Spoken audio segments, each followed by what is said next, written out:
Bismillahirrahmanirrahim. Elhamdülillahi Rabbil alemin. Və salatu və selamu alə seyyidina Muhammedin və alə alihi və səhbə əcməin. Əmə bəd. Əssalamu aleykum və rahmetullah və bərəkatuhu. İnşallah bir nəsiyyət edəcəm. Həm öz nəfsimə, həm müsəlmanlara. Təbii ki, ən gözəl nəsiyyət ölümdür. Bir gün Ömər İbn Xattab radiyallahu anhu Allah Resulundan sallallahu aleyhi və səlləmə buyurur: bizə nəsiyyət verək Allahın elçisi. Allah elçisi sallallahu aleyhi və səlləm buyurur: nəsiyyət olaraq ölüm sənə yetər ya Ömər. Əgər insan ölümdən heç bir ibrət, nəsiyyət götürmürsə, demək ki, heç bir şeydən ibrət götürə bilməz. Şübhəsiz ki, ölüm bir gün bizim qapımızı da döyəcək. Amma ölüm anını biz təyin etməyəcəyik. Allah-u Teala əcəli gəlmiş bir kəsə möhlət verməz. Ölümü təxirə salmaz. Necə ki, Allah-u Teala buyurur və bilin ki, Allah əcəli çatan heç kəsə möhlət verməz. Allah sizin nə etdiklərinizdən xəbərdardır. Münafiqun surəsi 11-ci ayə. Bir gün ölüm mələyi ruhunuzu alacaq. Sonra sizi dünyadakı geyimlərinizdən fərqli olaraq düm ağ kəfəni bükəcəklər. Bədəninizin sizin üçün qazılmış bir çuxura buraxılacaq və üstünüzü soyuq nəm torpaqla örtəcəklər. Bədəninizi qısa bir müddət ərzində çürüməyə başlayacaq və unutmayın ki, bu hal hər birimizin başına gələcəkdir. Amma nədənsə bütün bu gerçəkləri anlamağına baxmayaraq insan yenə dünya sevgisindən əlini üzmür. Şeyxülislam İbn Teymiyyə rahimehullah buyurur: İki şey vardır ki, mənə dünyadan həzz almağa imkan vermir. Ölüm haqqında fikirlər və uca Allahın qarşısında necə duracağım. Sübhanallah, bu Şeyxülislam İbn Teymiyyə rahimehullah idi. Bəs biz necə? Dünya həyatı axirət həyatına baxanda yuxu kimi görünür. Necə ki, hədislərin birində buyurulur: İnsanlar yatmaqdadırlar, öləndə isə oyanacaqlar. Lakin öldükdən sonra oyanmağın bir faydası olacaqmı?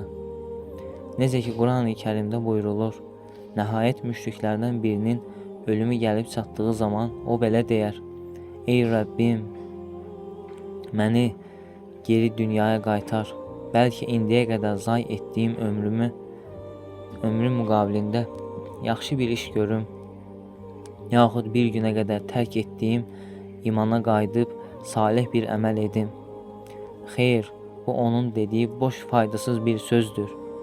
Onların önündə dirilib haqq hesab üçün Allahın huzurunda duracaqlar günə, qiyamət gününə qədər maniə, öldükdən sonra qiyamətə dək qalacaqları bərzəx halimi vardır. Möminin surəsi 99-cu və 100-cü ayə. Sonsuz sədaqətli və şəfqətli olan Allah-u Teala hər birimizə ibrət ala bilməmiz üçün kifayət qədər möhlət vermişdir. Allah-u Teala Quran-ı Kərimdə buyurur: onlar orada fəryad edib deyəcəklər: ey Rəbbimiz, bizi buradan çıxart ki, salih əməllər edək.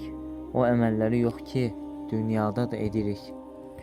Onlara belə deyəcəyik: məgər orada sizə öyüd nəsihət qəbul edəcək kimsənin öyüd nəsihət qəbul edə biləcəyi, düşünəcək kimsənin düşünəcəyi qədər ömür vermədikmi?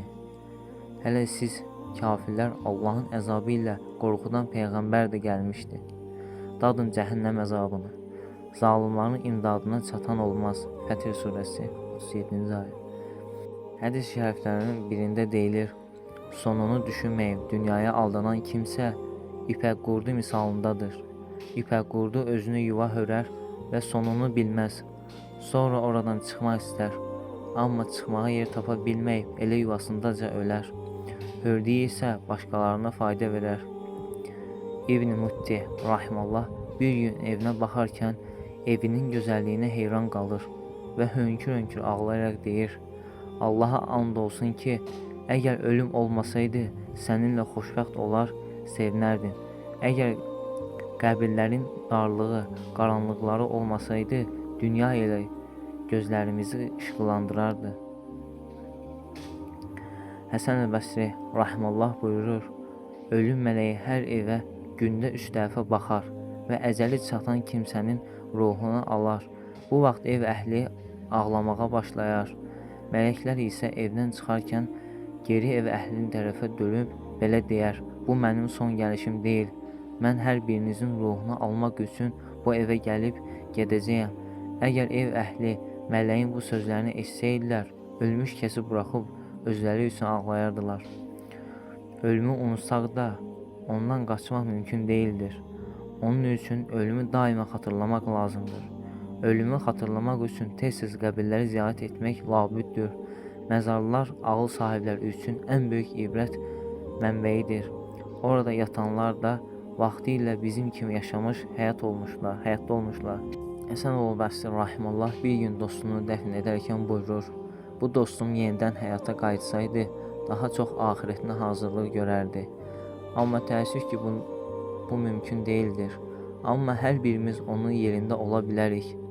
Bunun üçün qəbrə qoyulacağımız günü unutmamalıyıq və bilməliyik ki, oraya ancaq iman və yaxşı əməlləri ilə gedənlərin qəbri geniş və işıqlı olar." Və son olaraq Allah Rəsulunu sallallahu aleyhi və səlləmin bir hədisini xatırlayaraq: "Yaşadığınız kimi öləcəksiniz, öldüyünüz kimi diriləcəksiniz və dirildiyiniz kimi də həşr olunacaqsınız."